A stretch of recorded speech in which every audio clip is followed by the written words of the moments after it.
My dad's a funny guy. The other day he called me and he's like, "Where have you been? I've been trying to get a hold of you all day. I thought somebody had kidnapped you." And I was like, "Dad, chill out, man. I was just at Target buying a baby shower gift. I wish somebody had kidnapped me. That's $60 I could have saved."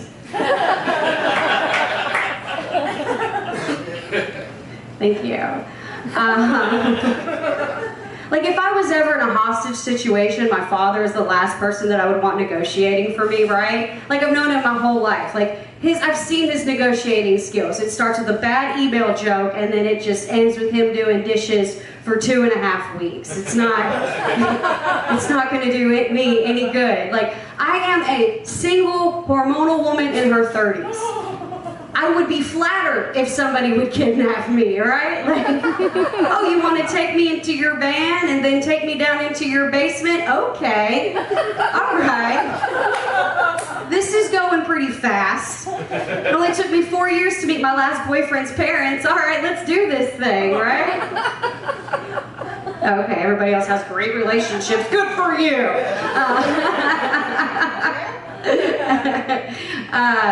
Yeah. So, right, like I don't even have any money for a ransom. Like, do you want to call my ex-boyfriend? Like, sure, call him. He has no money, but God, he'd be so jealous right now. Guys are funny because they always say dumb stuff like, "Oh, she just wants me for my money." Yeah, somebody's got to pay me for all this babysitting. Thank you. Thank you. I like how some of the guys laughed at that. Yeah, you know. Dating in your 30s is a lot different than in your 20s, because in your 30s, everybody's got kids, you know, and that's a little bit of a deal breaker for me.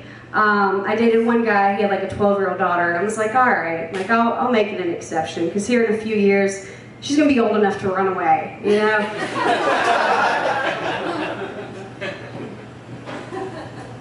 We didn't work out. I'm sure she's graduating high school, doing big things. So I don't know what I'm talking about. You know, sometimes you look at somebody's Facebook and you're like, "What are they up to?" And then you're like, "No, it didn't go well, Ashley." All right. Well, we can't relive the past. All right, breaking up is hard, okay? Going through a breakup. So breakups in your 30s are a lot different than in your 20s. When I was 26 years old, I went through a breakup. I was like, "Oh no, I'll just get my job back at Hooters." Find me a guy who loves Ludacris and chicken. Start all over. Now it's like, yeah, I'm 36 years old. I'm going to start hanging out at church. Find me a guy who loves the Lord and his lawnmower, you know. Things have changed. I'm a Christian. I love being a Christian woman. I love knowing that a man I never met died for me. Love it. Sure, I've dated guys who'd say, "Yeah, I'd do anything for you. I'd take a bullet for you." But I know if it came down to it, he'd be like, "I'm sorry, babe. I can't go now. If I go, who's gonna finish Madden?" Like I wanted with my last boyfriend, I wanted a family. You know, I wanted the wedding. We wanted different things. He wanted a PlayStation.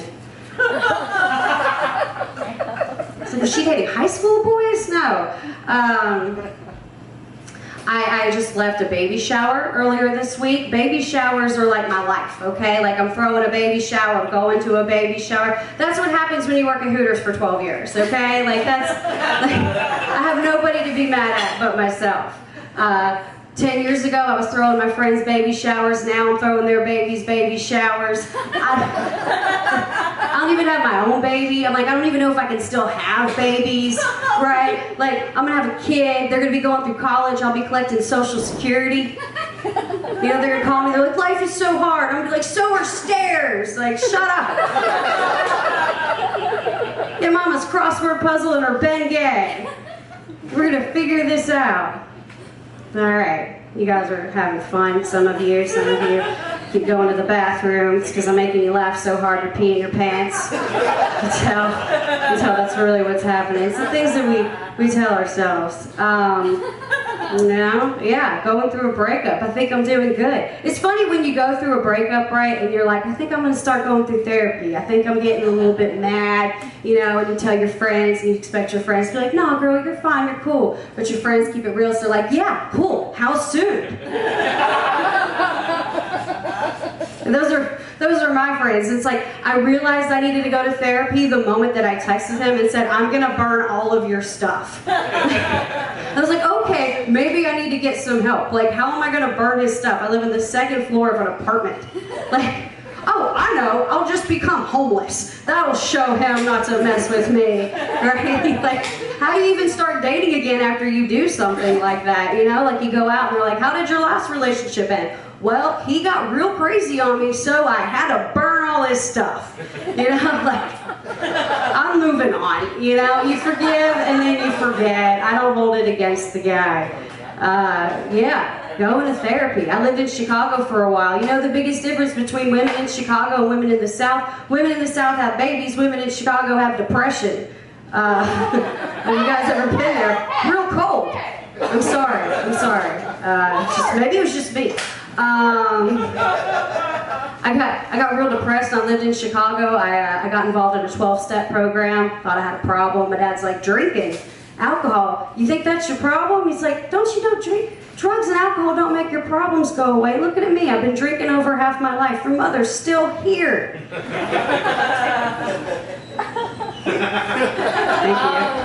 Thank you. There it is. Okay. All right. AA groups are full of women who are like, oh, my life was so hard. I was smoking crack and I was not eating. I was living under a bridge with my husband, and I'm sitting there like, you were skinny and you were married. What was the problem, lady? You had it all figured out. I had a friend who had a heroin addiction. She was shooting up in her foot. It was a real shame, man. We thought she was going to lose her foot. I said, hey, why don't you get in a 12-step program with me? And she was like, no, Ashley, that's too much walking.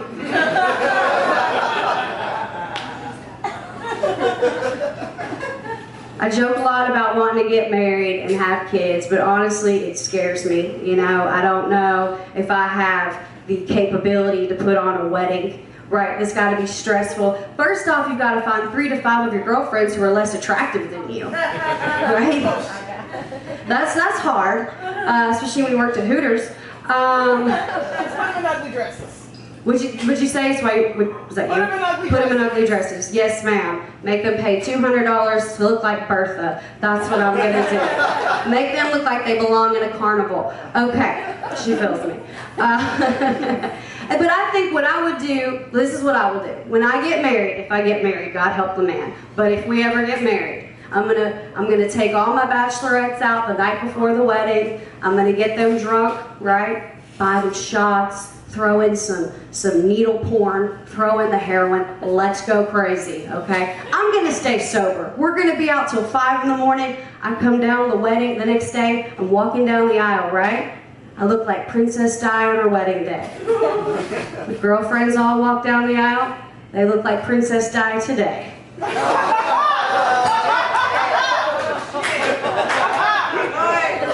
There it is. I've been up here for 10 minutes just dying for that laugh. Thank you so much. I'm Ashley Morgan.